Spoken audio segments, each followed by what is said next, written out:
The Boy Who Was Afraid in the Dark. I won't tell you where he lived. It would really surprise you. And I won't tell you his real name, because I think you would know him. So suppose we call him Jimmy. Jimmy was the boy who was afraid in the dark. So afraid that his mother had to sit by his bed till he fell asleep and had to leave the bright ceiling light burning all night long. Oh, often his mother tried to teach him to be brave in the dark. I heard her myself many times. Not long ago I heard her telling him at bedtime, "Remember, Jimmy, God's everywhere." She paused to let everywhere bounce around in Jimmy's thoughts. Then she added, "And you know where everywhere is." Jimmy nodded and said, "Everywhere is all over." "And that means, Jimmy, that God's right here," his mother went on. "Please try to remember." A wrinkle jumped on Jimmy's forehead, and he asked, "But is he in the dark too?" "Even in the darkest dark," answered his mother, "and he sees us and loves us and watches over us." But Jimmy wouldn't learn. That's why I knew it was going to happen. And sure enough, it did. One dark, stormy night, the light in Jimmy's room flickered and burned out. There was a loud clap of thunder, and Jimmy awoke. His room was so dark it was like waking up in a bottle of ink. Did Jimmy do as his mother told him? Did he try to remember that God was with him and watching over him? Sorry to say, he didn't. Rather, he let himself become scared. Not just a little scared, but very, very scared, and then much more scared till, all of a sudden, it happened. Jimmy let himself get so scared that he became scared stiff. So stiff that he couldn't move. His knees became locked. His head couldn't turn. His elbows couldn't bend. If it weren't for the fact he could still breathe and still swallow and still open his eyes, you would have thought he was just a big piece of cardboard. So it was his mother found him in the morning, stiff as a piece of cardboard. I wish you could have seen how his mother tried to help him. First she rushed to the bathroom cabinet for the bottle of alcohol. She rubbed his legs up and down and under and over, but they wouldn't move. Then she put an electric pad on his elbows, but they just wouldn't bend. Then she dashed for the heat lamp and turned it on full force. But all with no success. She couldn't get Jimmy loosened up again. Just picture what a sight he made at the breakfast table. He couldn't sit in his usual chair, because he couldn't bend. He couldn't pick up the cereal spoon, nor reach for the toast, nor lift the glass of orange juice. So his mother had to stand him against the table and feed him. Once the strawberry jam on his toast brushed against his nose, and he couldn't lift his hand to wipe it off. Jimmy was solidly stiff. And it was worse right after breakfast when his playmates came in to play. He couldn't bounce his rubber ball. He couldn't pile his building toys. He couldn't color his picture books. When his playmates began to play ping pong, he could only stand by the side of the table. Once the ping pong ball hit him on the side of the head and bounced off into the fishbowl. Now that would happen only to a boy who had gotten scared stiff. That night it was more of the same. Jimmy couldn't kneel to say his night prayers, nor could he jump into bed. So his mother propped him up against the side of the bed while he said his night prayers. She had to make his sign of the cross because he couldn't bless himself. As soon as the sign of the cross was finished, she said, "Now remember, Jimmy, God's real close, and he's just as close in the dark." Jimmy's ears were stiff, but it's good to say he could hear every word his mother said. Jimmy's mother placed him flat on his back in the bed. As she pulled the covers up to his chin, she added, "And remember, God loves you and is watching over you." With that, she smoothed out Jimmy's blanket, and there he lay, stiff as a newly made ice cube. That was how it happened that Jimmy became scared stiff, and nothing could loosen him up again. Well, during the night, Jimmy slept soundly, of course without any turns or bends. Suddenly the light in the ceiling began to grow dim. I should tell you that it wasn't a brand new light. It had been taken from the ceiling in his mother's room. Then, flicker and poof, it too burned out. Once again, Jimmy's room was in darkness. No one knows yet why Jimmy suddenly awoke. I think maybe his guardian angel stirred him in some gentle way, because without any warning, Jimmy awoke. He looked straight up at the ceiling. He was so stiff that was the only way he could look. But the light was out and the room was very dark, deep tunnel dark. In fact, nighttime had coated Jimmy's room with 7 layers of darkness. Jimmy could have gotten scared and panicky all over again. He could have, but he didn't. This time he remembered what his mother had told him.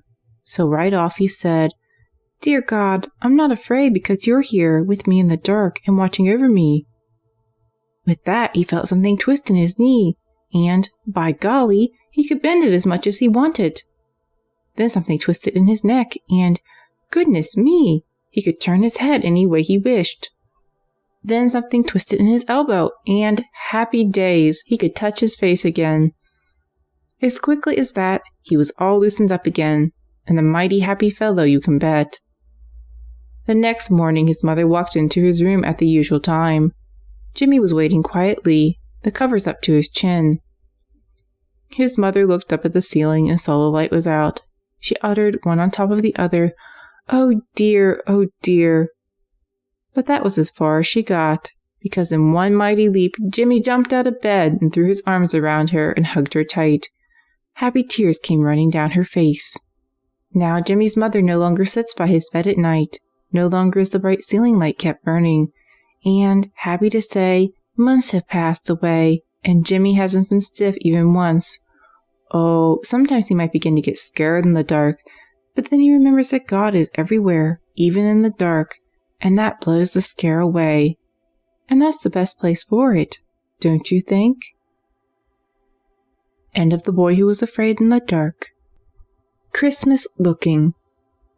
There it was, an old skinny building with its shoulders against the shoulders of other old buildings. There it was that Johnny lived with his mother and father and younger sister Sharon. Up the long flight of stairs we climb, up to the 4th floor, to the door marked 44. Now, of course, it wouldn't be at all polite to just walk right in, but we're not really walking, we're only visiting in our thoughts. So through the door in our thoughts we go. Not much to see, just some plain furniture, not even as good as some of the old furniture your mother has in the basement. Yet everything is clean and in apple pie order. Bouncing into the room comes Johnny, pushing his arm through his coat. His mother and Sharon are waiting. It is the week before Christmas, and all 3 are going Christmas looking. Not Christmas shopping, mind you. Christmas looking.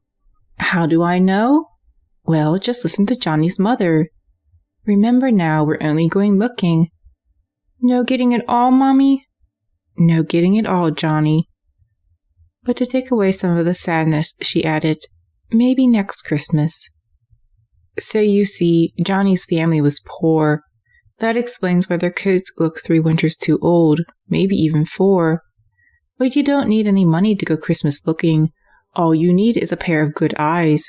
And God had blessed Johnny with these. Up the escalator Johnny rode with his mother and sister. You don't need money for that.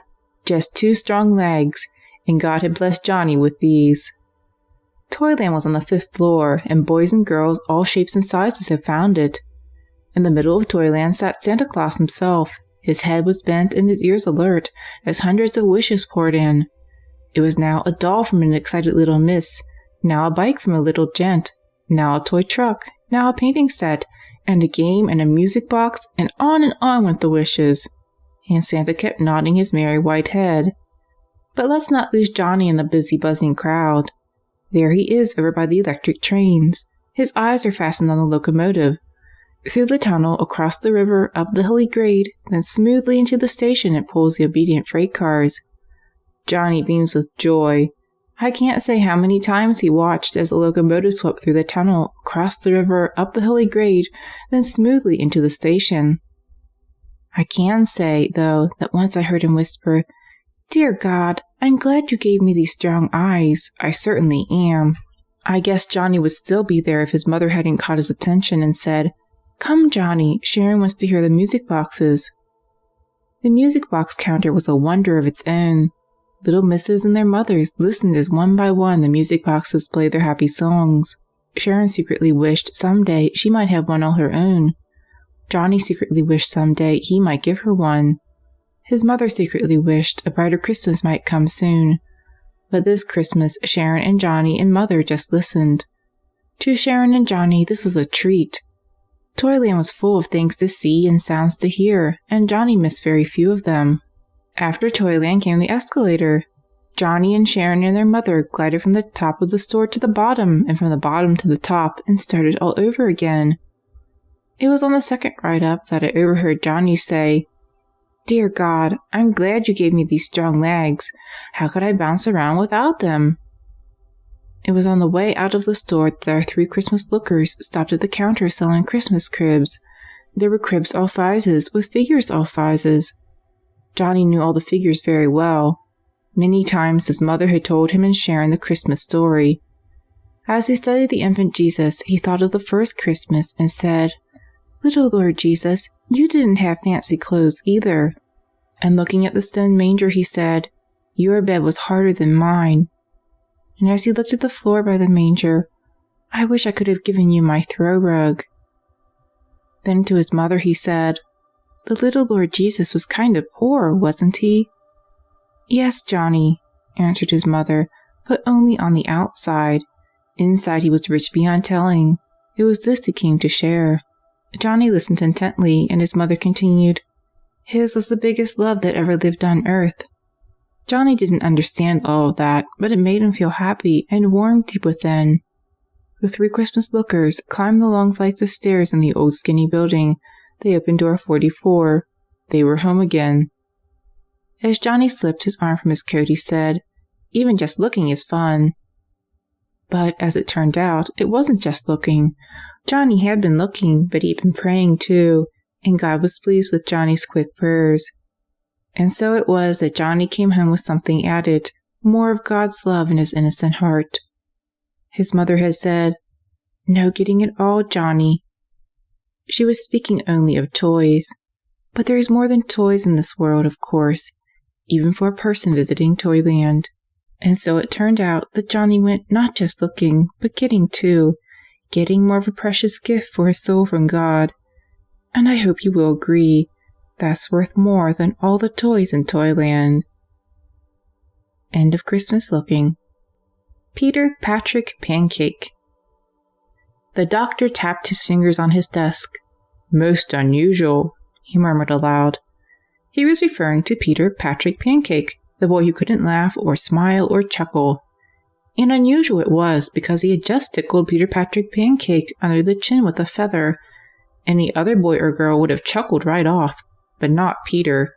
Peter twitched one cheek, then the other cheek, but try as he might, he couldn't laugh, he couldn't smile, he couldn't chuckle. "Most unusual," the doctor murmured again. And unusual it was, because otherwise Peter was a real live wire boy. He could fly kites, roller skate, eat ice cream cones, blow up balloons. But try as he might, he couldn't laugh, he couldn't smile, he couldn't chuckle. And try he often did. When Peter was putting on his coat in another room, the doctor again tapped his fingers on his desk and said, "I'm afraid I haven't any pills that can help him." With concern, Peter's mother exclaimed, "But there must be something we can do, doctor." The doctor tapped a little more and answered, "The only cure I know is for Peter to see such a happy sight he will just have to laugh right out with joy." He nodded his head and tapped some more and repeated, "Just have to." That night, Mrs. Pancake, remembering that Saturday was Peter's birthday, said to Auntie Till, Mrs. Pancake's twin sister, who was staying for a visit, "Perhaps a birthday party might be the happy sight." "Perhaps it might," repeated Auntie Till. And so it was that, when Peter came in from play on Saturday afternoon, his playmates, hidden in the dining room, all yelled, "Surprise!" Peter could see Tommy and Jerry and Sandy and Kathy, and a ceiling full of balloons, and a pile of presents, 1 boy high, and a birthday cake with just the right number of candles. It made a happy sight. Peter twitched one cheek, then he twitched the other cheek. He twitched and he twitched, but, try as he might, he couldn't laugh, he couldn't smile, he couldn't chuckle. It wasn't what the doctor ordered. Disappointed, Mrs. Pancake said to Auntie Till, "I wonder what the happy sight might be." "I wonder," repeated Auntie Till. 1 week went by. Mrs. Pancake kept thinking and wondering, "If only Peter could laugh and smile and chuckle," sighed Mrs. Pancake. "If only he could," repeated Auntie Till. It wasn't too long, however, before the second happy sight was ready. One night, right after supper, Mrs. Pancake took Peter by the hand down into the playroom. On a raised platform over in a corner of the playroom stood a fully equipped moon station. It had moon vehicles and launching pads and rocket ships, quite enough to take one's breath away. Peter bubbled with joy. He twitched one cheek, then he twitched the other cheek. He twitched and he twitched, but try as he might, he couldn't laugh, he couldn't smile, he couldn't chuckle. It wasn't what the doctor ordered. The following Sunday morning, when all the pancakes were home from Mass, Mrs. Pancake took Peter to the back window.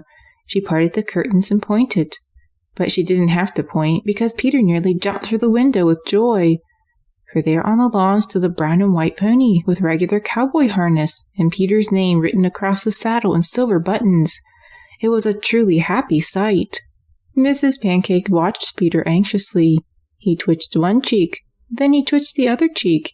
He twitched and he twitched, but try as he might, he couldn't laugh, he couldn't smile, he couldn't chuckle. It wasn't what the doctor ordered. When dinner time came that particular Sunday, it seemed much too soon for Peter, but Mrs. Pancake called him only once, and the brand new cowboy swung off his pony and onto the ground. Not a whimper, not a frown, not a single sour note. He tied the pony reins to the post, and in he came to wash for dinner. Peter Patrick Pancake didn't know how to laugh or smile or chuckle, but how to obey he most certainly knew. That night, Peter was sitting on the side of his bed, buttoning his pajama top. Making not the slightest fuss, his guardian angel sat down beside him. "Peter," the angel said in a very kindly manner, "I want you to see the shine a good deed makes when seen from heaven." So saying, the guardian angel turned a very special camera upon the wall, and the camera began to play a moving picture. Peter's eyes popped because he was in it. The picture showed dinner time that particular Sunday. It showed Peter's mother calling him for dinner. It showed Peter swinging off his pony without a whimper or frown or single sour note. It showed him skipping up the steps for dinner. But as he entered the house, there began to glow around him a radiant and beautiful light. It was softer than summer evening sunlight. It was delightful beyond compare. And little wonder, this was the shine Peter's act of obeying made in heaven. Peter almost burst with gladness at the sight. With not a single twitch, with not even a try to twitch, he began to laugh and smile and chuckle. It was such a happy sight that he just had to laugh and smile and chuckle. So joyously did he laugh, so heartily did he chuckle, that his mother in the parlor dropped a potato chip, and Auntie Till dropped another. "Who could it be in Peter's room?"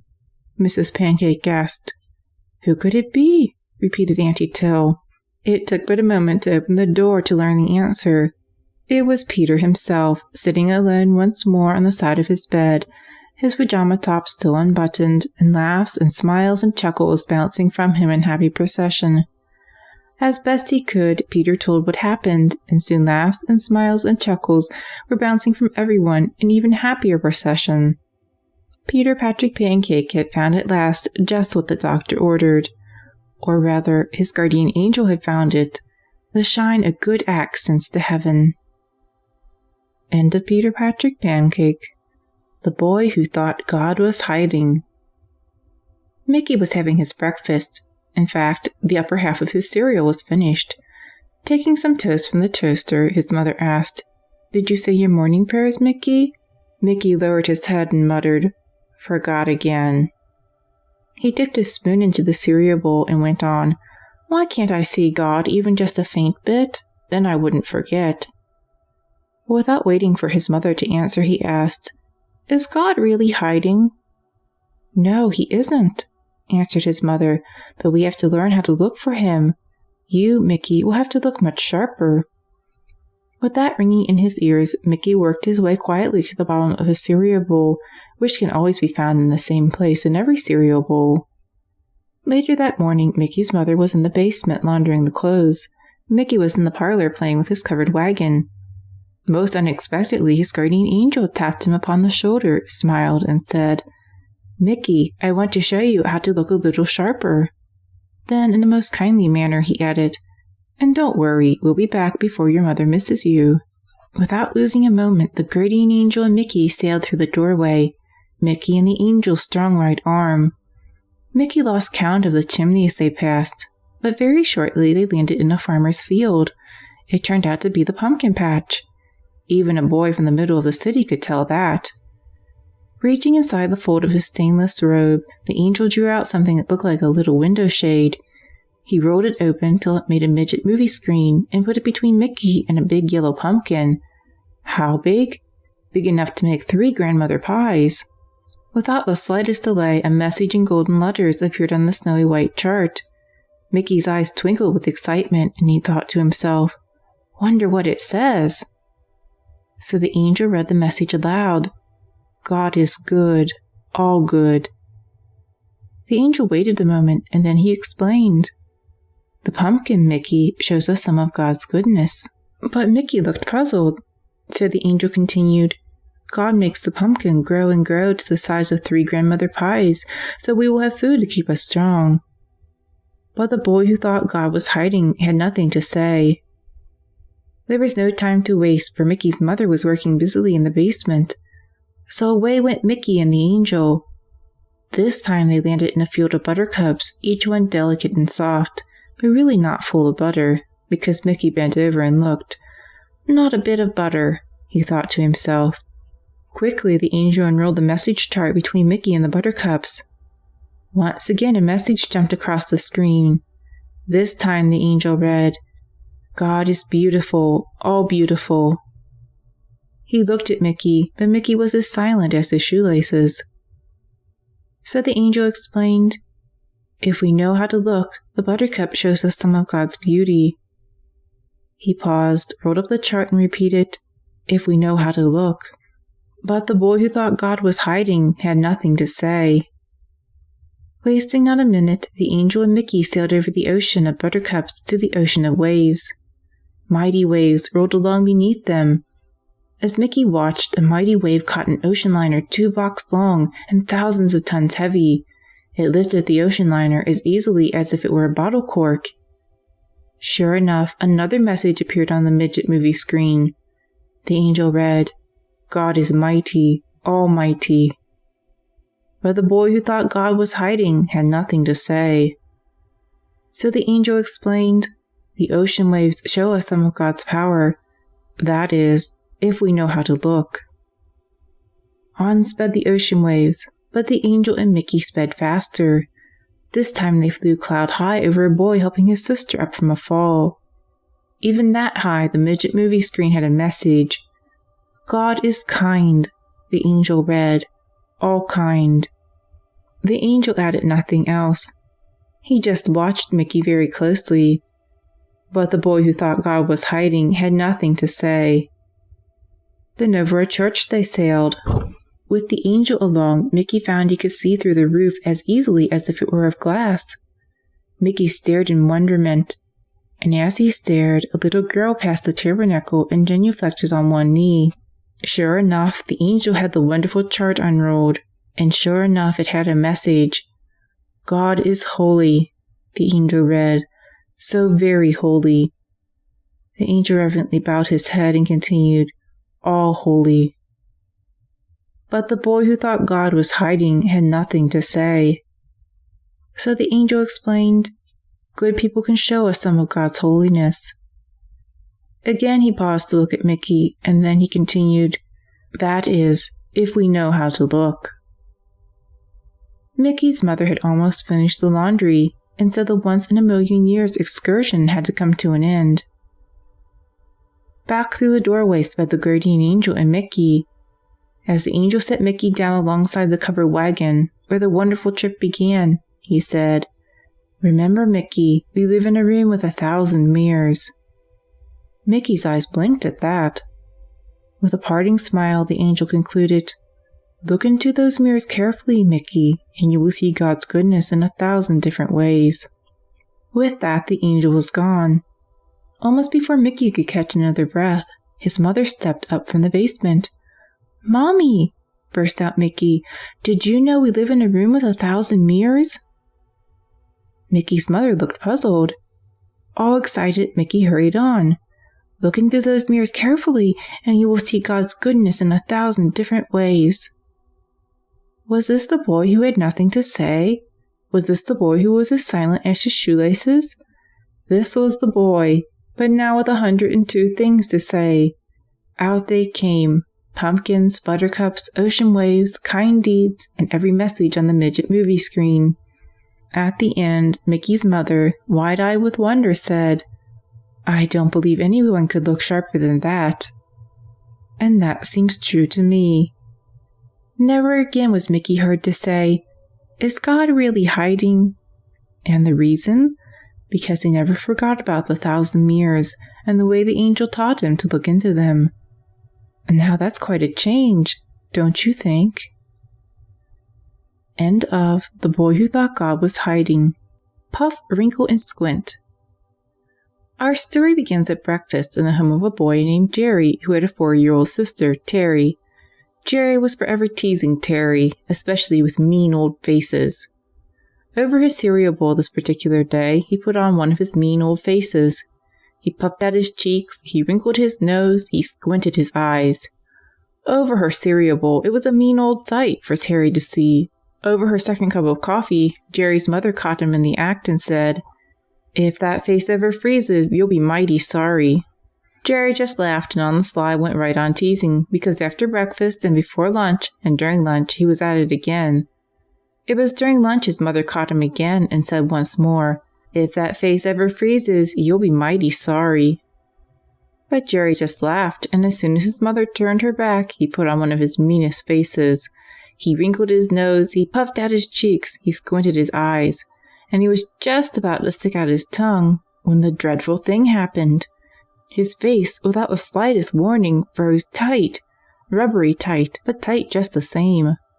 He couldn't get the wrinkle out of his nose, he couldn't get the puff out of his cheeks, he couldn't get the squint out of his eyes. Puff, wrinkle, squint were there to stay.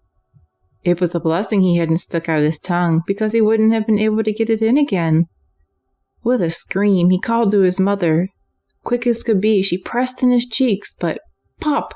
Out they puffed again. She smoothed out the wrinkles, but crinkle, crinkle, they marched right back again.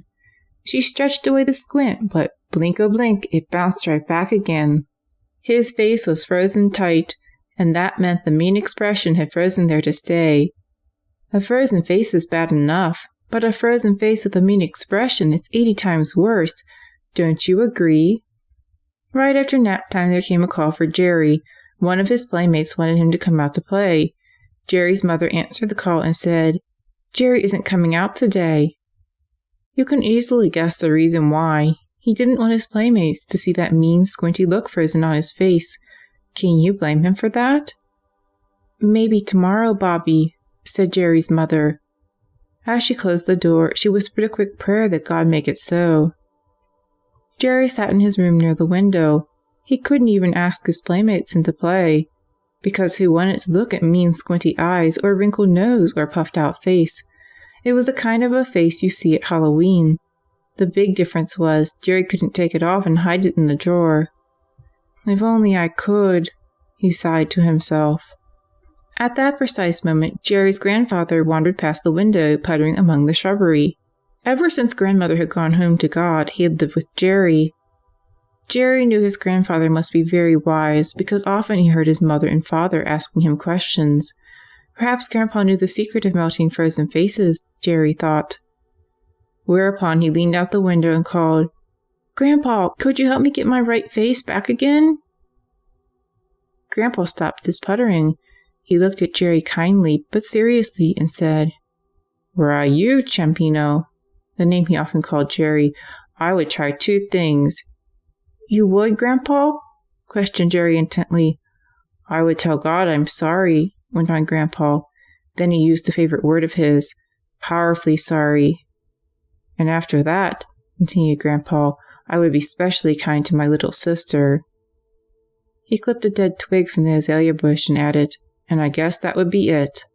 And that was it as far as Jerry was concerned, because no sooner had Grandpa moved along the shrubbery row than Jerry in his seat by the window began praying. Dear God, I'm sorry for teasing Terry with my mean old faces, powerfully sorry. Jerry knew all along it was teasing and meanness that brought the frozen face. Now he knew it was kindness that could melt the freeze away. If only it would, he said to himself. In this proper mood, Jerry walked into the rumpus room. The Puff, the Wrinkle, the Squint went right along with him. Wherever Jerry went, they were sure to go. So it is with frozen faces. Terry was playing all alone with her dollhouse. Other times Jerry would wander by and teasingly push over some of the furniture. Other times, but not this time. He sat down beside her instead and told her where he thought the television piece should go. And so they began to play house together. And in a wink it happened. The puff in his cheeks just puffed itself away, for all at once the puff was gone, and Jerry's cheeks were all unpuffed again. Later that afternoon, Jerry's mother asked him if he would go upstairs and get the music box, because Terry wanted to listen to it. "Sure, Mom," answered Jerry, whose face wore only the wrinkle and the squint, and away he went. But he had taken only one step when he felt his nose go a tingle and a stretch, and just like that the wrinkle stretched himself away. At supper that night, it was ice cream for dessert. As Jerry's mother was getting ready to dish it out, Jerry, now wearing only the squint, said, "Terry first, Mom." That did it, for no sooner were the words out than popsicle, the squint faded completely away, and with that the puff, wrinkle, and squint were gone. The mean old expression had melted all away. That was 3 months ago, and not once in all that time has Jerry's mother had to say, "If that face ever freezes, you'll be mighty sorry." Because not once has Jerry put on that mean old face to tease his little sister. If you ask Jerry the reason why, he'll say, "Maybe the frozen face might come back again. Maybe I wouldn't find the way to melt it away. And besides, God doesn't like it." Which, of course, is the biggest reason of all. And so I think it's safe to say that the puff, the wrinkle, and the squint have gone away to stay.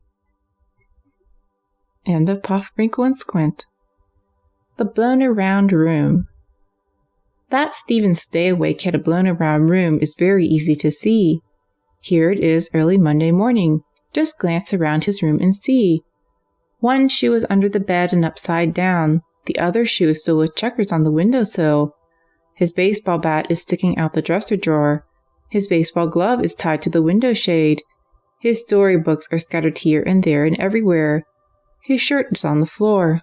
Stephen's room looks as if a twister of wind from the windy North Pole had just passed through. But really it didn't have to, because a twister every bit as twisty is under the covers, and his name is Stephen Stay-Awake. It was early Monday morning. Stephen's mother came in to call him for school. She looked around Stephen's room. Then she slowly shook her head. "Stephen," she said, "you're the most topsy-turvy boy on our block." Then she looked again and added, "Your room is the most blown-around room I've ever seen." As she bent to pick up Stephen's shirt, she continued, "Jesus would never have a blown-around room like this." And that's as true can be. Stephen rolled out of bed. He knelt down to say his morning prayers. Stephen's room was blown around, but not Stephen's soul, for the boy who prays is a good long way from having a blown-around soul. As Stephen reached for his second shoe, the one all filled with checkers, he could still hear his mother saying, "Stephen, you're the most topsy-turvy boy on our block." But would she be able to say it on Tuesday morning? Something tells me maybe not. When Stephen reached the table for breakfast, he knew right away his mother was going to bake. Are you wondering why? Because he saw the canister of flour and the shortening and the pie plate. In Stephen's house, that meant today Mommy bakes. So Stephen wasn't at all surprised when his mother said, "Aunt Susie is coming to visit, so I'm going to bake a pie." Stephen even knew it would be a butternut squash pie. Otherwise, what was that big butternut squash doing next to the pie plate? And besides, didn't Aunt Susie like butternut squash pie best of all? On the way to school, Stephen thought of the big butternut squash next to the pie plate, and that made him think of the butternut squash pie. And that made him think of his mother saying, "So I'm going to bake a pie." And all Stephen's thinking didn't stop there. Suppose, make-believe, he went on thinking, that someone was coming to visit me. Suppose, make-believe, it was Jesus. That made him think of his storybooks scattered here and there and everywhere. And that made him think of his mother saying, "Stephen, you have the most blown around room I've ever seen." And that made him say, "So I better see that my room is in order." With Jesus coming, what else could he do? As it turned out, it was lucky he did. That night, Stephen went to his room with a twinkle in his eye. He was thinking of his supposed make-believe visit. And a slipper-pipper-dip, he was kneeling down saying his night prayers. Now, if you don't mind, glance around Stephen's room. Aren't you surprised? So am I. Why, it isn't blown around tonight. Far from it. Everything is in place. His shoes are under the bedroom chair, brushed and ready to start for school. His storybooks are standing like wooden soldiers along the top of his desk. His shirt is draped across the back of his chair. His baseball glove and bat are neatly set in the corner. His checkers are in the checker box. No North Pole twister has passed through his room tonight. Stephen blessed himself and stood up. He turned to look around his room and see that everything was just where it ought to be. And right then it happened. His guardian angel appeared before him, smiling happily at Stephen and holding in his hand a mirror made of gleaming silver. I wish you could have peeked into the angel's mirror. If you could have, you would be talking about it still.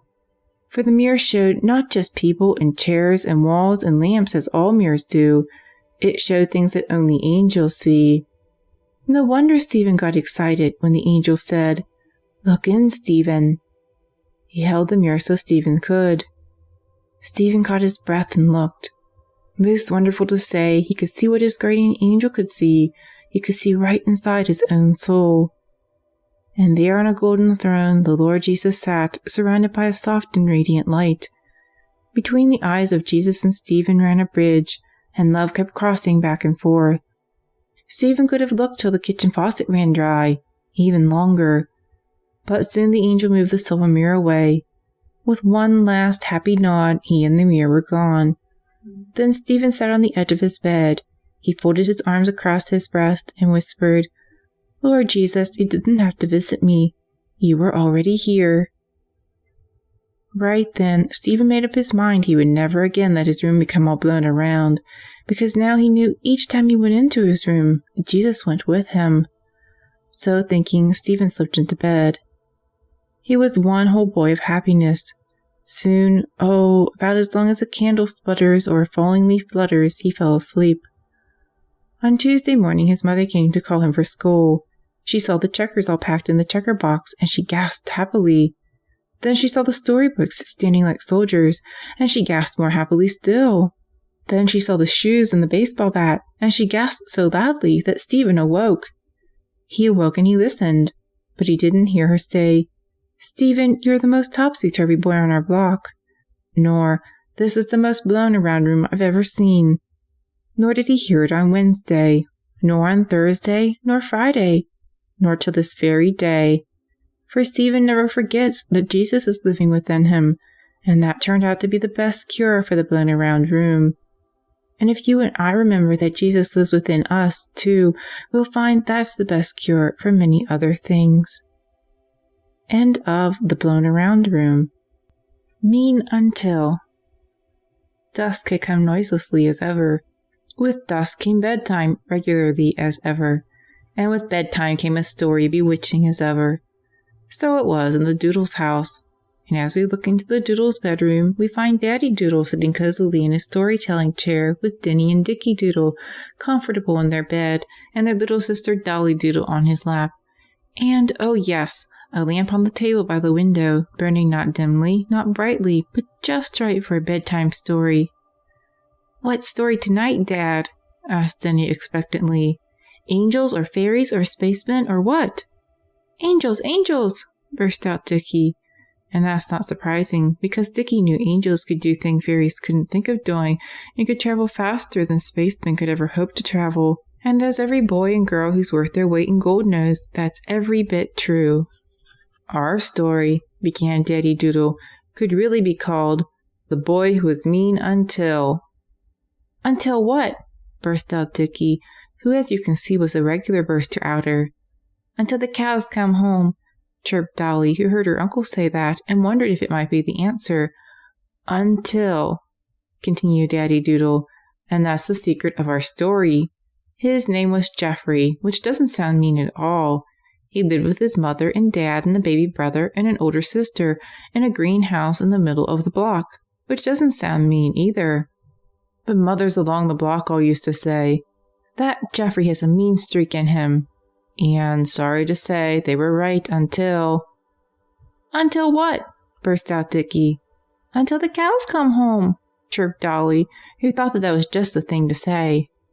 "Until a certain day in the middle of summer," continued Daddy Doodle. The morning began as usual. Jeffrey awoke, and his mean streak awoke with him. Oh, of course, you couldn't see it, or I, but God and his guardian angel could. That's the way it is with mean streaks, you know. This was the day Jeffrey was about his meanest. Before lunch, he purposely ran over his little brother's foot on his bicycle. No sooner had he done so than the mean streak got wider. Before supper, he yanked his sister's hair till tears came to her eyes, and with that, the mean streak got wider still. Shortly after that, he hit one of his playmates with a sharp stone right on the elbow, and wider went the mean streak. Wider and wider it spread till it had no more space to go. I knew there was going to be trouble because that night in his prayers, he didn't tell God he was sorry, but laughed to himself and tumbled into bed. I just knew there was going to be trouble because the mean streak needed more space to spread, and yet all the space there was in Jeffrey now was filled. So what could the mean streak do? The only thing it could do. It made more space for itself. And so, as Jeffrey slept, a bump came out above his left eye, followed by a bump above his right eye, and they grew and grew, and at last the mean streak had room enough, and the bumps stood still. Jeffrey was awake but a moment next morning when he felt the bumps, and he dashed to his mother. But what could his mother do but look worried and give him breakfast and rush him off to the doctor? The doctor carefully examined the bumps. Cautiously he pressed them here and there, but after it all he still was puzzled, and this was all he could say. "There's really no danger, but I can't say what they might be." And what else could any doctor have said? Thus it was that Jeffrey got so mean he got bumpy, with bumps that wouldn't go away. That night before falling asleep, Jeffrey was lying in bed thinking to himself, "I wonder what these funny old bumps might be." Suddenly a firm voice, which Jeffrey couldn't recognize, but which was the voice of his guardian angel, said, "They're meanness bumps." There was a pause. Then the voice continued, "and in a serious degree." A moment of quiet followed, for Jeffrey was somewhat startled. Then Jeffrey asked anxiously, "How can I make them go away?" "Begin by telling God you're sorry," came the kindly reply. Another moment of quiet. Jeffrey was busily thinking. Then he asked, "And how can I keep them from ever coming back?" "By not being mean to anyone," quickly came the answer. No moment of quiet this time, for right off Jeffrey blurted out, "But that's hard for me." "Not if you try to see Jesus in everyone," firmly came the answer. Then all remained quiet. No more questions, no more answers, no more were needed, because Jeffrey was already on his knees telling God he was sorry inside for all his mean actions. The very next morning, Jeffrey, still wearing his meanness bumps, went out to play. During one of the games, a mean feeling came over him, and he was all set to push his playmate through the hedge. But suddenly he remembered the words, "Not if you try to see Jesus in everyone."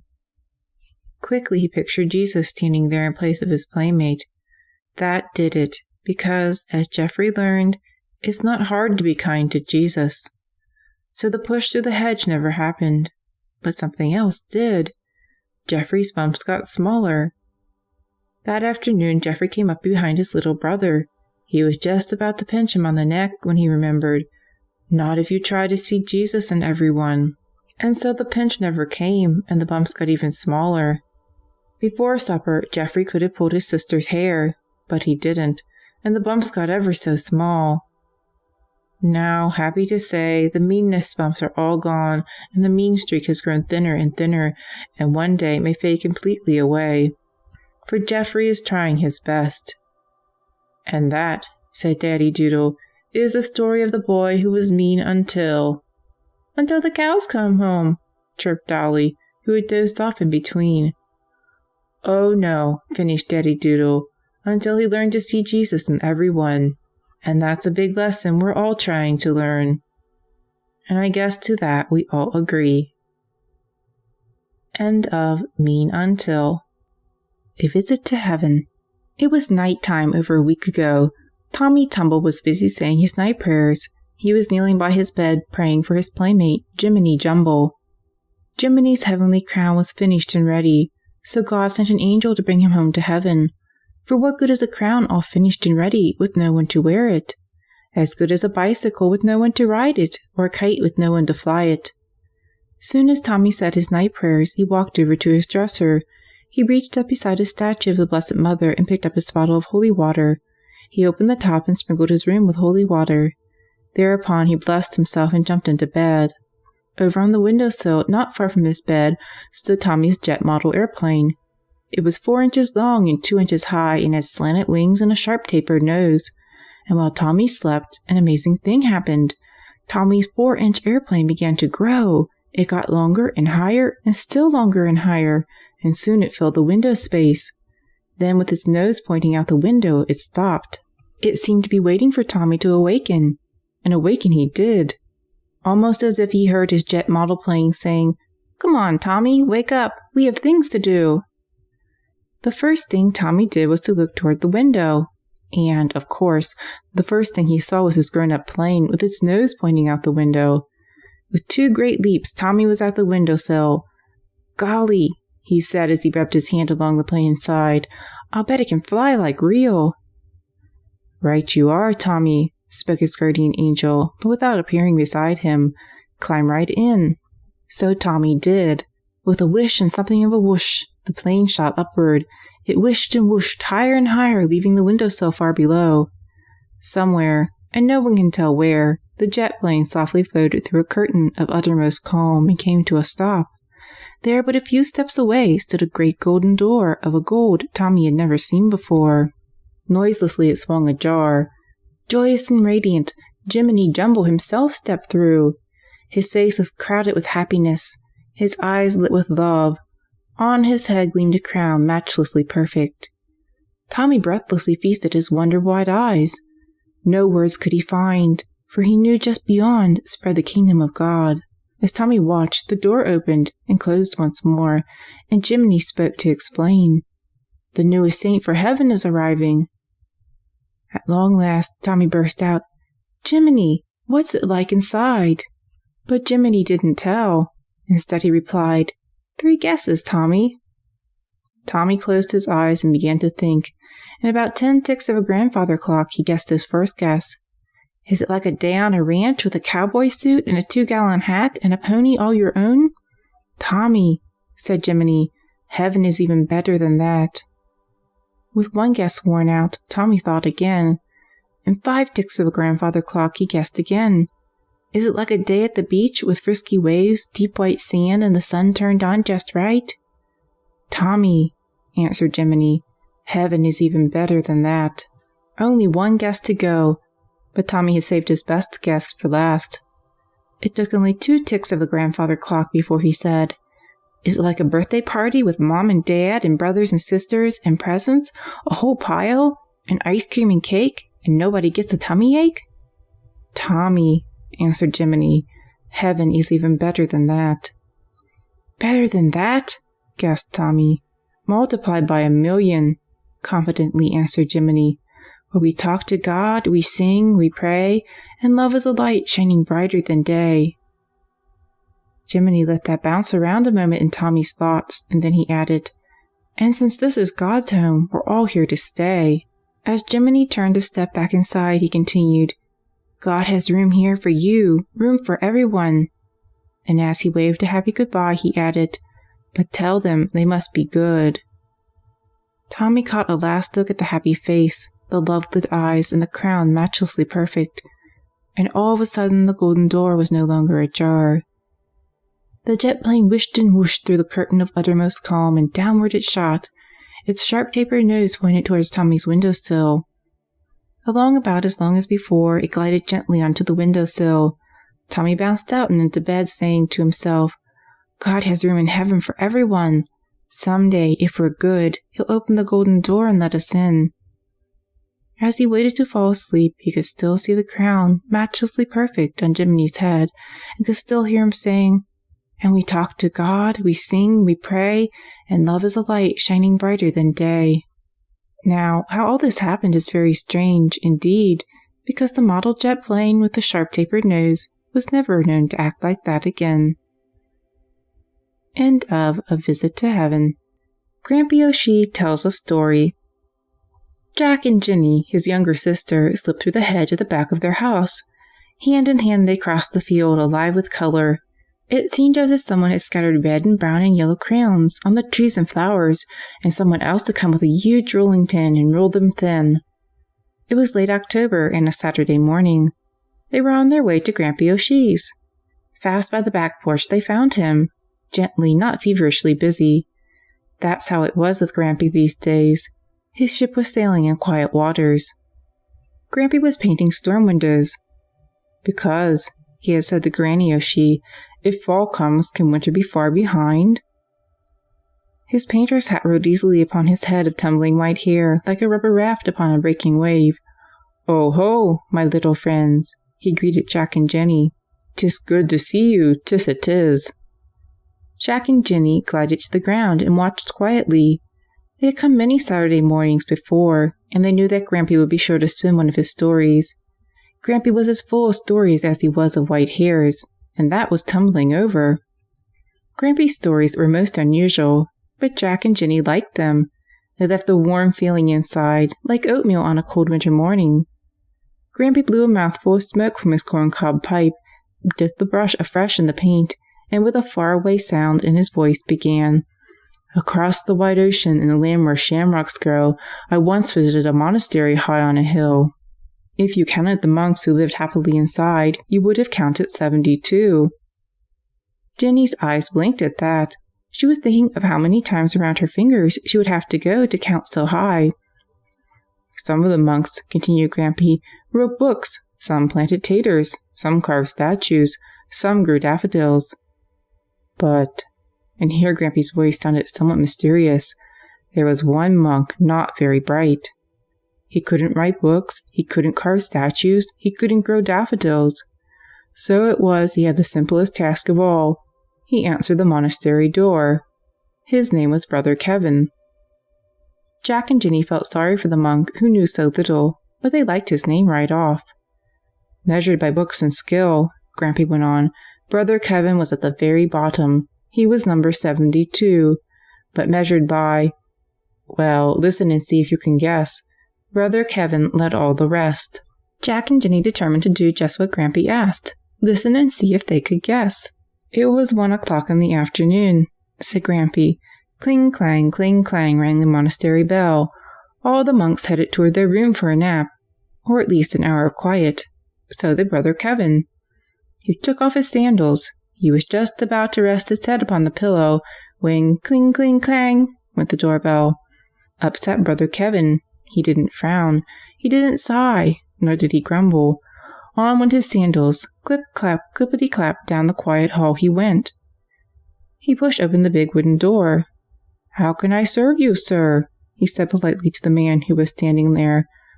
"Brother Monk," said the man, "my children are hungry and I have no food." "Please come in," invited Brother Kevin.